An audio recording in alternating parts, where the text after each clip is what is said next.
তোমাদের মতো এক দুষ্টু বালক ছিল। তার পড়াশোনা করতে ভালো লাগত না।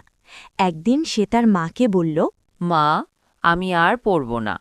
তখন তার মা বলল, কেন বাবা, কি হলো? পড়াশুনো খুব বিরক্তিকর, আমি খেলতে চাই। ঠিক আছে, তাহলে আমি তোমাকে একটা গল্প বলি। গল্প? আচ্ছা বলো। এক ছিল একটি ছেলে, নাম ছিল রাজু। সেও তোমার মতো পড়তে চাইত না। সে সারাদিন খেলত কিন্তু পড়াশোনা করত না। বড় হয়ে যখন কাজ খুঁজতে গেল, কেউ তাকে কাজ দিল না, কারণ সে কিছুই শেখেনি। আর তার বন্ধু রবি মন দিয়ে পড়াশোনা করত। বড় হয়ে সে ভালো চাকরি পেল, সবাই তাকে সম্মান করত। তাহলে পড়াশোনা না করলে ভবিষ্যতে কষ্ট হবে? হ্যাঁ বাবা, পড়াশোনা তোমার জীবনকে সুন্দর করে। ঠিক আছে মা, আমি এখন থেকে মন দিয়ে পড়ব।